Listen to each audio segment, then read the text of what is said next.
Fala galera, aqui quem fala é o professor Thomas, Física 2, trazendo para vocês nossa segunda aula aí desse período afastado, né, sobre dilatações térmicas. Essa aula, deixa eu só me ajeitar aqui um pouco, essa aula tratará então sobre o tema de dilatações, até dilatações de líquidos. A gente vai ter alguns exemplos aí no meio da apresentação e quando vocês tiverem acesso à apresentação, vocês já vão ter uma lista de exercícios para treinar muito, tá? E aí eu, de novo, vou manter aquele ritmo de fazer correções das listas, tudo bem? Bora! Então a gente tem algumas estruturas, né? Que a gente vê às vezes em pontes, né, em elevações, que tratam, que parecem, né, essas daqui que estão aparecendo na tela. Uma partezinha metálica, ou às vezes até um buraco na pista, né? Um buraco, né? Uma faixa de um buraco bem fininha, né? Essas junções aqui metálicas. Isso a gente chama de juntas de dilatação. E elas ajudam a evitar os desgastes na estrutura, tá? A gente trata daqui a pouquinho sobre o porquê. Só que de vez em quando, por exemplo, aparece, né, aqui no ato de 2015 sobre a rachadura da segunda ponte volta a circular no Espírito Santo. Então você tem imagens como essa lá no Zap Zap, né, da sua tia te manda, meu filho, cuidado e tal, passar na segunda ponte. Essa imagem aqui é da ponte Rio-Niterói, inclusive. E isso aqui é uma junta de dilatação, tá? Isso aqui é pensado, não é à toa não. Esse buraquinho aqui, essa rachadura, entre aspas, né, que separa as duas partes da via, permitem com que, ao ficar o sol escaldante lá durante o dia, as estruturas metálicas consigam se dilatar e se for contrair também, e ter um espaço para isso, tá? Aqui eu botei uma reportagem que apareceu no STV primeira edição, sobre uma fenda da segunda ponte real, né? Aí o repórter foi lá e realmente a fenda era muito grande. Era uma fenda de junta de dilatação, mas grande demais, né? Então podia prejudicar, inclusive, a estrutura da pista. Por isso que até a sociedade, na época de engenharia, falou sobre isso. Bom, então é importante a gente ressaltar que um corpo que tem temperatura tem uma agitação correspondente a essa temperatura, né? A temperatura é algo correspondente ao grau de agitação das moléculas. Então, se a gente pegasse essas bolinhas aqui como exemplo, deixa eu botar de branco, o fundo está preto, né? Essas bolinhas aqui como exemplo, imagina que elas estão presas a outras estruturas, a outros átomos, então a bolinha seria o átomo, por uma energia que aqui está representada pela mola.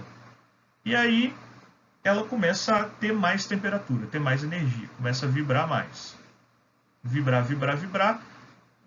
Por essa mola aqui, essa energia chega para a próxima que vibra mais, que chega para o próximo átomo e vibra mais, e vibra mais, e vibra mais. Então eles começam a vibrar ainda mais aqui na estrutura. Isso significa que eles vão ocupar um espaço maior do que o inicial, né? Porque eles estão vibrando, estão mais agitados. Isso é a base da dilatação, certo? É com isso que a gente baseia dilatação. Você tem um aumento da distância média entre as moléculas que compõem o corpo. Dilação não, dilatação, tá? Estou gravando muita videoaula, gente, então de vez em quando, dilatação. Tudo bem? Então, se a gente considera um corpo sólido inicialmente com a temperatura θ0, vamos usar θ a partir de agora, e eu aumento a temperatura até um valor θ maior que θ0, né?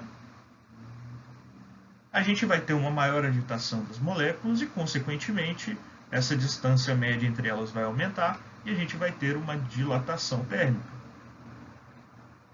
Se eu diminuir a temperatura para uma temperatura θ menor que θ0, eu vou ter uma compressão térmica. Então o corpo ele pode também diminuir de tamanho. Tudo bem? E aí a gente vai tratar dos 4 tipos aqui, né? Sólidos, líquidos, sólidos lineares, superficiais, volumétricos e dilatação dos líquidos. Bom, A dilatação linear, então, ela ocorre quando um corpo tem as dimensões do seu comprimento muito mais relevantes do que as suas dimensões de altura e largura. É importante ressaltar que todo sólido dilata em 3 dimensões, porque é um corpo tridimensional. Então, quando a gente fala de dilatação linear, vamos supor esse corpo aqui tem o L0 de 5 metros. Tudo bem? Então, o L0 dele é 5 metros. Ele tem uma altura de 3 centímetros e uma largura de, sei lá, 4 centímetros. Qual é a grandeza? Qual é a grandeza associada a esse corpo que é mais relevante? É o seu comprimento. Então a gente só vai levar em consideração a dilatação no comprimento. Comprimento. Tá feio, mas só para ressaltar. Tudo bem? Então a gente vai chamar de L0 comprimento inicial, delta θ temperatura inicial, θ0 temperatura inicial, L comprimento final e θ temperatura final. Então a gente vai ter uma variação ΔL de comprimento, né? Uma variação, pode ser um aumento, pode ser uma diminuição, não tem problema nenhum, que é calculada por essa formulinha aqui. ΔL é igual a L0 vezes alfa vezes Δθ. É importante então que ΔLL são medidos em uma unidade de comprimento, em geral metro, mas também aparece muito centímetro, milímetro. Δθ vai ser medido ou em graus Celsius, ou em graus Fahrenheit, ou em Kelvin. Muito mais vai aparecer em graus Celsius aqui para a gente, tá? Mas pode aparecer em qualquer outra unidade. Quem vai definir qual unidade de temperatura que a gente vai usar é o nosso alfa, porque o nosso alfa depende também da temperatura. Então, se eu dou o alfa, e aí o alfa quem é? Eu vou chamar alfa de coeficiente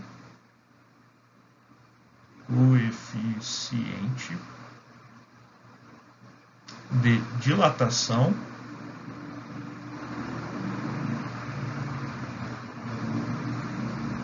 linear, bem? Coeficiente de dilatação linear. E aí, a gente vai calcular a dilatação linear do corpo a partir dessa fórmula. A variação é igual a L0 vezes alfa vezes Δθ. Só uma coisinha antes, tá? Do que depende, então, a dilatação do corpo? 3 fatores principais. Na física, toda vez que a gente tem um corpo, uma grandeza, a gente quer saber se a outra grandeza relacionada a ela é direta ou inversamente proporcional, a gente vê se essas grandezas se multiplicam ou se dividem. Se eu dividir as duas grandezas, né? Então, por exemplo, eu não posso passar o ΔL para lá dividindo, eu não posso fazer a mesma coisa com alfa, eu não posso fazer a mesma coisa com Δθ. Se as grandezas se dividem, a gente chama elas de diretamente proporcionais. Tudo bem? Então, eu vou relacionar ΔL, a minha dilatação, com essas outras 3 grandezas aí e ver o que sai. Ó, fiz o contrário. Aqui, ΔL e Δθ. Bom, vamos no mais básico primeiro. Se eu aumentar muito a temperatura de uma barra metálica, ela vai dilatar mais ou menos. Né? Tempo vai dilatar mais. É a nossa ideia principal. Quanto mais ela dilata, mais temperatura ela recebe, mais calor ela recebeu. Ela ficou numa temperatura maior. Logo, essa relação vai valer para todos, tá? Quanto maior o coeficiente de dilatação linear, maior vai ser a dilatação que o corpo sofre. Quanto maior o comprimento inicial, maior vai ser a dilatação que o corpo sofre. Então, essas relações são todas diretamente proporcionais. Se um aumenta, o outro aumenta junto. Beleza? Então, a gente tem aqui alguns valores do coeficiente de dilatação linear, tá? Por exemplo, olhando para a tabela aqui, né, são todos em unidade de 10 a menos 6, eu já posso falar que quem mais dilata aqui é o zinco, porque ele tem o alfa maior. Quem menos dilata aqui, me parece, é o vidro do Pirex. Esse dilata menos, porque ele tem o menor alfa. Esses valores são valores constantes, têm que ser fornecidos. Ou eu vou te dar todas as outras informações e você vai ter que calcular para mim quem é alfa ou quem são os outros coeficientes de dilatação, beleza? Como um exemplo aí, só para a gente treinar. Meio que eu estou só ajeitando minha plaquinha, não vou cortar não, porque quem sabe faz ao vivo, né? Dá uma limpeza nela. Ela já está muito tempo sendo usada. Bom, seguinte. Uma barra de cobre tem coeficiente de dilatação linear de... Então vou separar os dados aqui. Tem alfa de 17 vezes 10 a menos 6 graus Celsius a menos 1. E está inicialmente a 30 graus Celsius. Então, θ0, 30 graus Celsius. E aquecida até a sua dilatação corresponda a 0,17% do seu tamanho inicial. Ou seja, ela vai ser aquecida até que a sua dilatação... Então, vamos lá. Vou escrever o que ele está me dizendo. Ela vai ser aquecida até que o quanto o corpo varia, né, o ΔL, corresponda a 0,17% do seu tamanho inicial L0. Então, escrevi o que ele me disse. Calcule a temperatura final dessa barra. Beleza? Tudo bem, então eu quero calcular θ. Vamos embora. Vamos só lembrar qual fórmula que a gente tem que aplicar. ΔL é igual a L0 vezes alfa vezes Δθ. Bom, ΔL, então, eu já tenho um valor para isso, né? Vou botar aqui 0,17 sobre 100%, né? Vezes L0, que é igual a L0 vezes alfa, 17 vezes 10 a menos 6, vezes Δθ, que é a temperatura final, menos a temperatura inicial. Bom, primeira coisa, né? Multiplicando L0, multiplicando L0, então eu posso cortar porque eles estão dos dois lados. 0,17 sobre 100, vou fazer aqui como uma observaçãozinha, é a mesma coisa que 0,17 vezes 10 a menos 2, que é a mesma coisa que 17 vezes 10 a menos 4. Então, eu roubei duas casas aqui para a direita e juntei dois expoentes negativos aqui em cima. Para ficar só mais fácil de escrever que 17 vezes 10 a menos 4 é igual a 17 vezes 10 a menos 6, que multiplica θ menos 30. Bom, 17 vai embora com 17. O 10 a menos 6 eu posso passar dividindo, que é igual a θ menos 30. Vou fazer aqui em cima. Ainda tem um espacinho aqui embaixo. Isso aqui vai ser, então, 100, que é igual a θ menos 30. θ é igual a 130 graus Celsius. Depois que eu comecei a gravar, que eu vi que não tinha essa temperatura aqui. Então, é a letra F, tá? 130 graus Celsius, confie no tio. Eu gravei mais cedo, mas eu vi que estava faltando, e aí para não ter que modificar, porque eu já estou gravando já muitas aulas hoje. Mas são 130 graus Celsius, letra F, tudo bem? Vambora! Bom, então, a dilatação é um dos motivos porque os fios têm essa barriga aqui, né? Quando a gente tem os fios numa localidade que faz muito frio, se eles fossem muito rígidos, né, e retos, eles poderiam se romper, porque numa contração térmica, né, eles estavam lá juntinhos e não ia ter para onde escapar. Quando você dá essa barriga para eles, eles ainda podem dar uma movimentadinha antes de romper, né? E isso também ocorre com os trilhos, né? Então, a gente vê com esse trilho aqui, que não pensaram muito bem na temperatura local, e aí um trem com certeza ia descarrilhar se passasse nesse trilho. Por isso tem que tomar cuidado quando a gente cria estruturas, né, principalmente construção civil, né?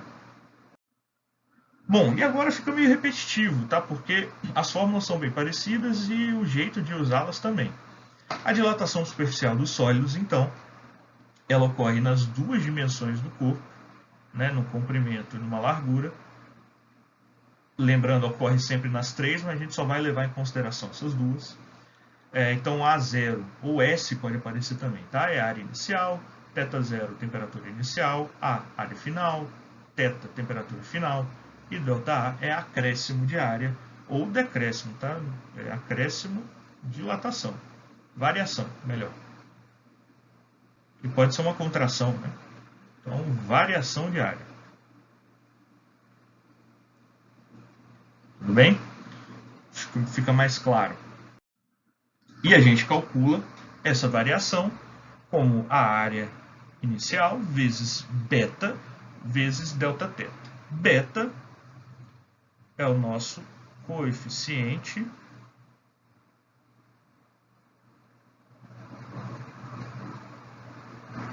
de dilatação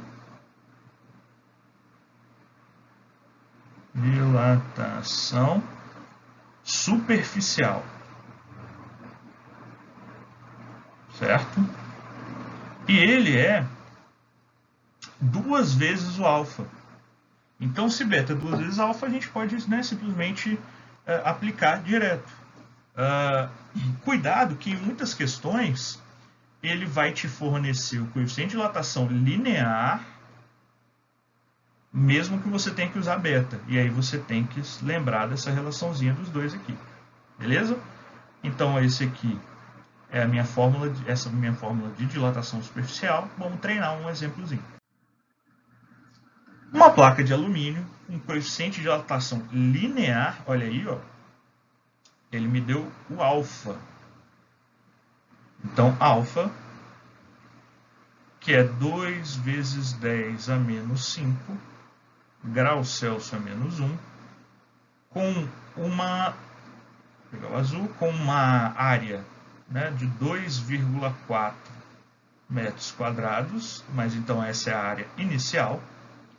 Então, uma placa de alumínio com 2,4 metros quadrados de área, a temperatura de menos 20 graus Celsius, então θ0 é menos 20 graus Celsius, bate com a nossa unidade do coeficiente de dilatação. Foi aquecido até a temperatura, isso aqui é zero, né? Temperatura de 176 graus Fahrenheit. Como não é uma lista lá que a gente já fez muitos exercícios de troca de escalas, eu já vou dar aqui o valor para a gente ganhar tempo, tá? É 80 graus Celsius. Mas se fosse uma questão normal, você ia ter que ir lá no cantinho, né? Delta não, ia aplicar a fórmula, né? TC sobre 5 que é igual a TF menos 32 sobre 9. Lembra dela? E aí trocaria TF por 176. Mas dá 80 graus Celsius, beleza? Então, eu vou ter que usar a formulinha do ΔA igual a A0 vezes beta vezes Δθ. O ΔA é o que eu quero descobrir, né? O aumento da área. O A0 eu tenho que é 2,4 metros quadrados. Mas para não ficar muito poluído, vou apagar e vou deixar só um número. Beta é 2 vezes alfa, né? Então vai ser 4 vezes 10 a menos 5. Vezes temperatura final menos a temperatura inicial. Cuidado aí, menos com menos, né? Então, ΔA vai ser 2,4 vezes 4 dá 9,6 vezes 10 a menos 5 vezes 100. ΔA, então, vai ser 9,6 vezes esses dois aqui, Tá? 10 a menos 3. Então, eu vou ter que ΔA vai ser 0,0096 metros quadrados. Lembra que o 2,4 está em metro quadrado, então eu tenho que manter a unidade. Como a resposta é dada em centímetro quadrado, eu tenho que andar 4 casas, né? Decímetro quadrado, centímetro quadrado. Então a resposta vai ficar que o ΔA é 96 centímetros quadrados de mudança. Letra C. Bem, próximo. Bom, a dilatação volumétrica não é tão repetitivo, né? A dilatação das três grandezas aí, comprimento, altura e largura. Aí as três agora são relevantes para o estudo do corpo. O V0 é o volume inicial, o θ0 é a temperatura inicial, V é o volume final, θ é a temperatura final e o ΔV é acréscimo de área. Então a gente calcula com essa formulinha aqui, né, da dilatação volumétrica. E aqui a gente tem o gama. O gama é o coeficiente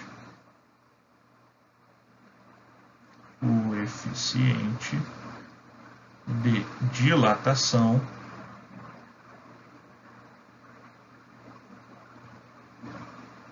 volumétrica. Beleza? Dito isso, é importante ressaltar também que o gama é igual a 3 vezes o alfa. Ok? E se o gama é 3 vezes o alfa, a gente pode até achar uma relaçãozinha entre beta e gama. Não é muito usada essa relação, né? Entre o coeficiente superficial e o coeficiente volumétrico. Mas olha só, se a gente sabe que beta é igual a 2 alfa e gama... Nossa, que gama feio, peraí. E o gama é igual a 3 alfa, alfa aqui então não é igual a beta sobre 2, e alfa aqui embaixo não é igual a alfa, beta, a gama sobre 3. Então eu posso relacionar esses dois alfas aqui. Beta sobre 2 é igual a gama sobre 3. Está aqui a relação entre eles. E aí, se precisar usar, pode usar. Mas é muito raro, tá? Em geral, a gente usa o linear para chegar no volumétrico ou no superficial. Beleza? Um exemplozinho aí. De quanto é a variação de volume, então ΔV, sofrido por uma esfera que teve sua temperatura aumentada em 70 graus Celsius, ou seja, o Δθ é 70 graus Celsius. Sabe-se que antes de ser aquecido, seu volume era de 125 centímetros cúbicos. Então, esse é o V0, 125 centímetros cúbicos. Tem perna demais nesse M aí, né? Centímetros cúbicos. E que o coeficiente de dilatação linear alfa do corpo é de 20 micrograus Celsius a menos 1. Micro é 10 a menos 6, tá? Graus Celsius a menos 1. Então aqui uma aplicação direta da fórmula, né? ΔV é igual a V0 vezes gama vezes Δθ. Lembrando então que ΔV vai ser V0 125 vezes, isso aqui é alfa, gente, tomar cuidado, o gama é 3 vezes isso. Então já vou botar lá direto, né? 60 vezes 10 a menos 6 vezes 70. Então aqui é conta, né? Matemática. Posso sair roubando uns zeros aqui. Roubo um zero, isso aqui vira 5, menos 5, né? Roubo um outro zero, isso aqui vira menos 4. Então eu vou ter 125 vezes 6, vai ser 600 mais 120, mais 30. 750 vezes 10 a menos 4 vezes 7. Ó, ΔV, então, vai ser 7 vezes 750, vai 0. 7 vezes 5, 35, vai 3. 7 vezes 7, 49, com 3, 52, vezes 10 a menos 4. ΔV, então, vai ser, vou andar 4 casas com a vírgula aqui, né? Deixa eu pegar aqui em roxo. 1, 2, 3, 4. Aproximadamente aí, né? 0,525, tá, em centímetros cúbicos. Essa vai ser a variação de volume que essa esfera vai sofrer. Beleza? Então, só uma questãozinha de aplicação de fórmula. A gente ainda tem algumas coisas para discutir. Bora! Bom, então algumas situações específicas aí. A primeira delas é a dilatação dos espaços vazios, tá? A gente tem, por exemplo, chapas ou discos ou, né, alguma superfície uma dilatação em geral superficial que tem um furo no meio, né? Então, por exemplo, ó, quando uma chapa com um furo é aquecida, tanto a área da chapa quanto o furo sofrem dilatação. É como se, deixa eu botar até aqui, é como se não houvesse furo. Como se, eita, paga para não ficar muito colado. Como se não houvesse furo. Isso é importante ressaltar, ou seja, não vai interferir na dilatação do corpo. E esse furo aqui vai dilatar como se ele fosse uma área circular. Então, você pode considerar o furo como uma área circular que vai sofrer uma dilatação superficial. Ou seja, você pode calcular normalmente. Dois corpos, um maciço e um oco, ambos do mesmo material e mesmo volume inicial, ao sofrerem o mesmo acréscimo de temperatura, sofrerão a mesma variação de volume. É isso que ele estava falando, né? Que eu disse aqui. O furo não interfere na variação de temperatura do corpo. Tudo bem? Então, isso é importante para alguns tipos de questões, algumas questões que vocês vão se deparar aí, certo? Por exemplo, há um furo no tamanho de 3 centímetros quadrados, ou seja, a área do furo. Então, a área do furo é de 3 centímetros quadrados, numa das extremidades de uma placa cuja temperatura é de 40 graus Celsius. Vou supor inicialmente que a temperatura é 0. Ainda não li tudo, mas vamos lá. Se a temperatura for elevada para o dobro, ou seja, realmente, né, a temperatura final ir para 80 graus Celsius, quanto será o aumento do furo, considerado que o coeficiente, aqui eu vou supor que o coeficiente é beta, né? Ele não me falou, então vou supor que o coeficiente é o superficial mesmo. Tudo bem? Graus Celsius é menos 1.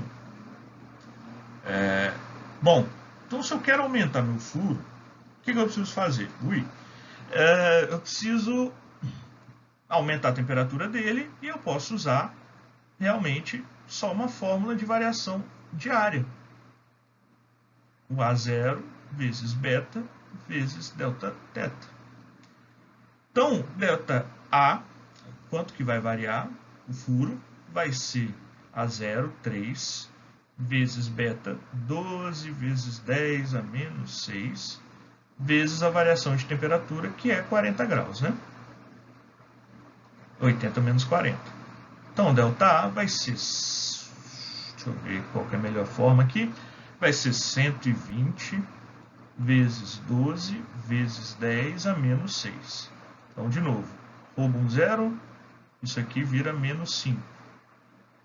12 vezes 12 é 144. Então, 144 vezes 10 a menos 5 centímetros quadrados. Se eu quiser botar um valor mais só numérico aí, eu ando 5 casas com a vírgula para a esquerda. 1, 2, 3, 4. Então vai ter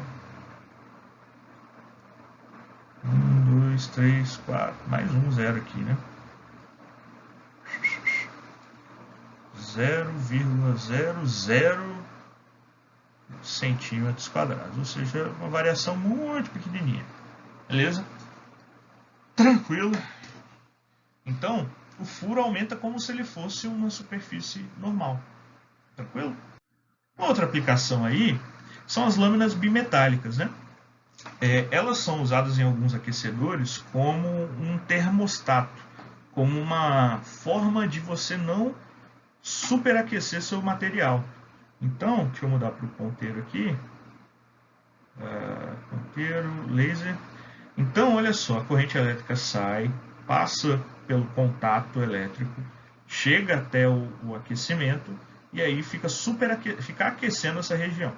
Se por um momento essa corrente aqui for muito alta, esse pedacinho aqui metálico vai dilatar. Essa pranchinha aqui, que a gente chama de lâmina bimetálica. E por dilatar, quando a gente desliga, a gente corta esse contato, porque ele vai estar muito quente. E aí, ó, ele separa como eu posso dizer, da ligação, né? Porque ele vai dilatar de uma forma. A gente vai explicar melhor o que é a lâmina bimetálica. Mas isso aqui é um exemplo de uma aplicação, um termostato. A gente tem alguns disjuntores também que funcionam dessa forma, né? O disjuntor ele desarma porque ao passar uma corrente muito alta, você esquenta, quebra a ligação e aí para de passar corrente elétrica, o que previne acidentes aí, né? E incêndios e por aí vai. Vou fazer um exemplo que é uma explicação, na verdade, né? Do que é a lâmina bimetálica.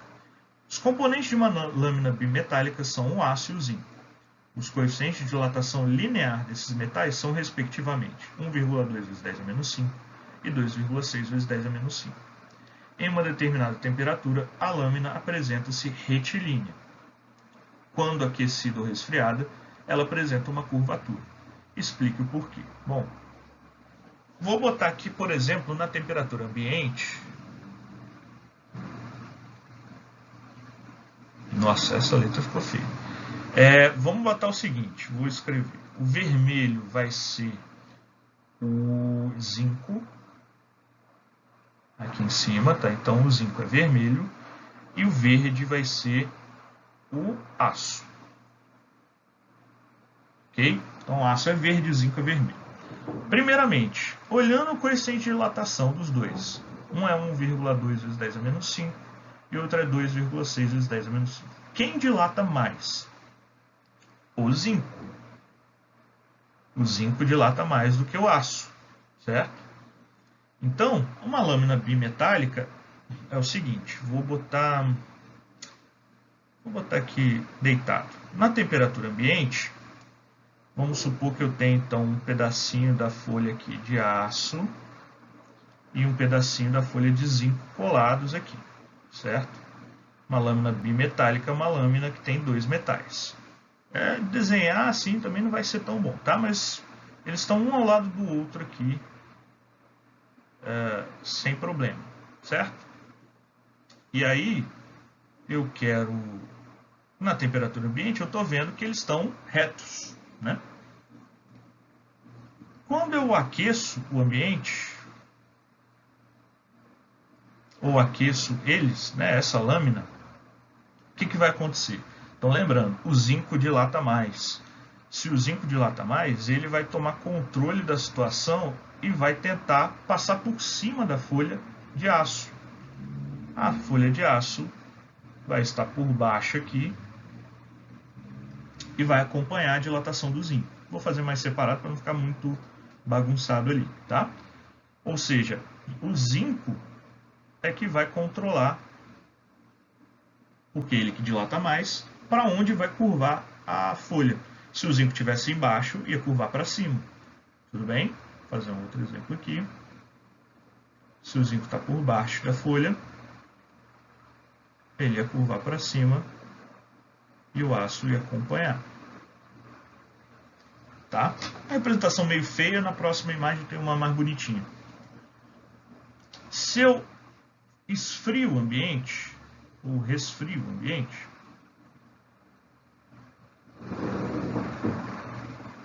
mesma coisa, né? Quem vai acompanhar, quem vai determinar o que vai acontecer é o corpo que dilata e, consequentemente, contrai mais. Se o zinco contrai mais, ele por cima, ele vai fazer o comportamento inverso. Ele vai tentar se contrair e a folha de aço vai tentar seguir. Então ele vai tentar se contrair e vai levar a folha de aço junto. Você vê que é o comportamento inverso. Do mesmo modo que embaixo vai ser invertido, né? Se a folha de zinco está por baixo, ela vai tentar contrair para baixo e o zinco vai acompanhar.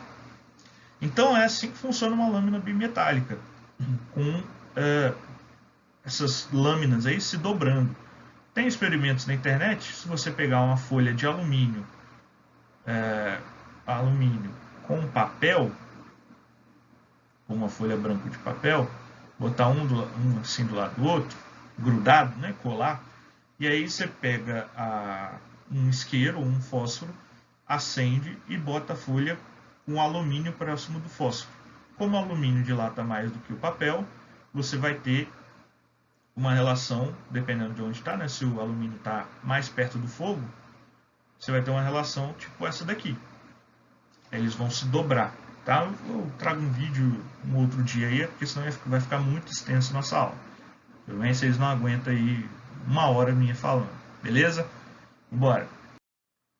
Então aqui tem uma representação mais bonitinha, né?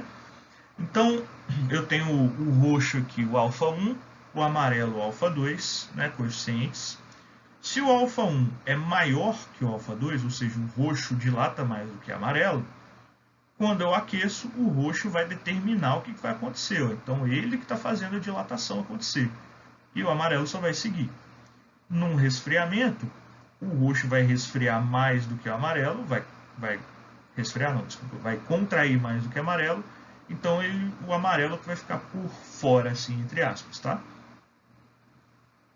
Logo, a dilatação dos líquidos, a gente pode comparar fazendo um desenhozinho aqui, ó, porque ele tem uma situação específica.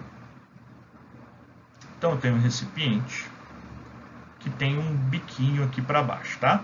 E aqui você tem um outro recipiente menorzinho, tipo vou fazer mais retinho aqui porque ele está muito torto. Tipo um potinho, né? Aqui, não ficou tão reto não, mas tá bom. E aí eu vou supor que esse meu recipiente esteja cheio d'água. Então tá cheio de água aqui, tranquilo, até a boca de água, certo? Então ele está bem cheio d'água. E ele tem um volume, ou recipiente, volume do recipiente, vamos botar de 1000 ml, 1 litro. Não vamos deixar ml para ficar mais fácil algumas relações. Eu vou botar no fogo. Botei no fogo, tal. Beleza. O que vai acontecer?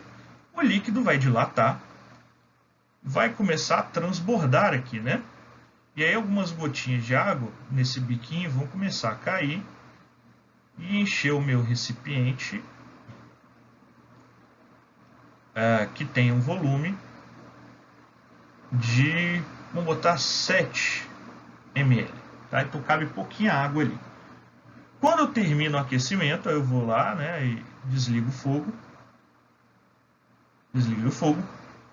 Eu olho para o meu recipiente e ele está cheio d'água. Até a boca. Né? Não transbordou nada, mas tudo caiu aqui dentro e ficou. Aí eu pergunto, qual foi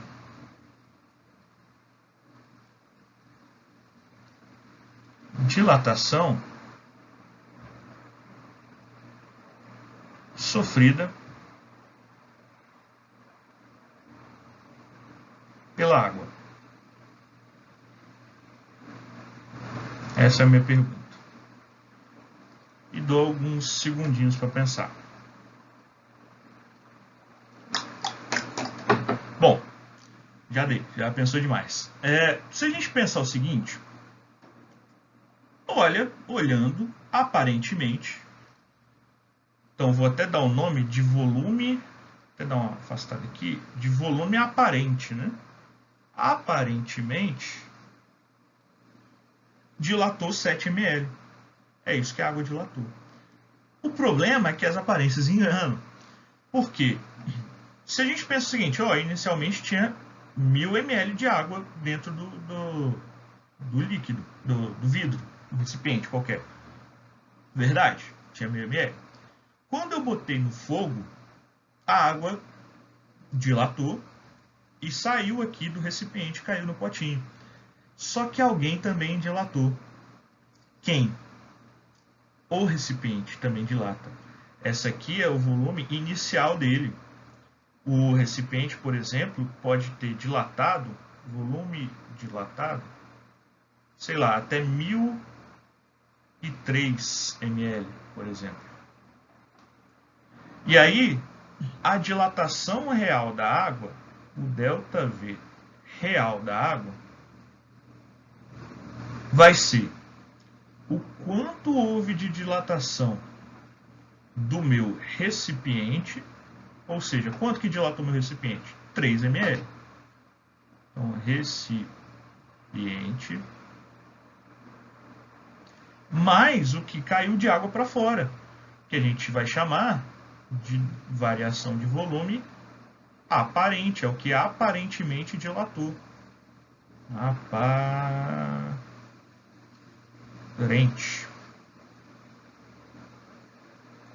É assim que a gente vai calcular dilatação de líquido, tá? Quando o recipiente dilatar junto. Às vezes o recipiente ele fala, desconsidere a dilatação do recipiente. E isso nos mostra que o gama da água, né, uma dilatação volumétrica real, é igual ao gama do recipiente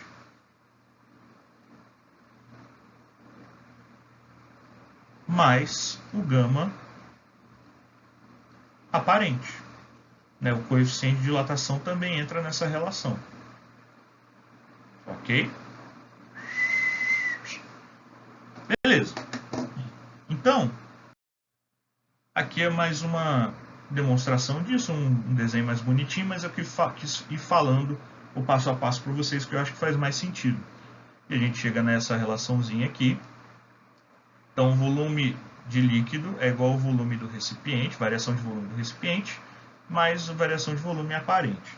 Muitas vezes, o nome, em vez de variação do líquido, é variação real. Beleza? Eita. Então, aqui, exemplo 6, né? Um recipiente tem capacidade de 5.000 centímetros cúbicos, ou seja, vou gravar aqui que é o volume do recipiente. 5.000 centímetros cúbicos, grau não, centímetros cúbicos, a 40 graus Celsius, que é o θ0, né? E está completamente cheio de um determinado líquido. Ou seja, também é o volume de líquido. 5.000 centímetros cúbicos. Ao aquecer o conjunto até 140 graus Celsius, então θ final vai ser 140 graus Celsius, transborda 70 centímetros cúbicos. É a variação de volume aparente. 70 centímetros cúbicos. O coeficiente de dilatação aparente, então eu quero gama aparente.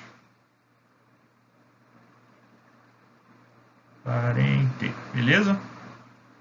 Bom, olha só. Lembra que eu escrevi lá em cima, ΔV real, lá em cima, nos slides anteriores, ΔV real é igual a ΔV aparente mais delta ΔV do recipiente. Logo, todos esses delta aqui são variações de volume. Então, eu posso aplicar a fórmula de variação de volume para a variação aparente. ΔV aparente é igual a volume inicial vezes o gama aparente vezes a variação de temperatura. Então, com isso, olha só, variação de volume aparente é 70, que é o que caiu para fora. O volume inicial é 5.000 centímetros cúbicos. O gama aparente eu quero descobrir. E a variação de volume é 140 menos 40, 100. Então, no final, o que a gente vai ter? Que o gama aparente é 70 sobre 5.000 vezes 100, né? Então, 5 vezes 10 à quinta. Beleza? Então, variação de volume aparente, o 5 simplifica com o 70, dá 1, que dá 14. Então, a gente vai ter 14 vezes 10 a menos 5. Eu posso dar uma modificada aqui, fica 1,4 vezes 10 a menos 4, que é nossa letra D. Então, eu trouxe alguns exemplos nesse slide para não ficar muito exercício só para vocês fazerem na hora, tá? Ainda assim, botei bastante exercício para treinar, líquido, linear, superficial, volumétrico, mais contextualizados, mais diretos, exercícios diversos, tudo bem? A gente se vê na próxima aula. Estou sempre aqui para tirar dúvida, ajuda. Eu boto meu e-mail no início lá, mas vocês também podem mandar comentários lá. Sempre que mandar um comentário, falem a questão que vocês estão em dúvida para facilitar, saber, né, qual é o problema maior. Eu vou fazer a correção também da lista. E a gente se vê. Estou com saudade de todos. Espero que estejam todos bem, se cuidando. Valeu. Abraço.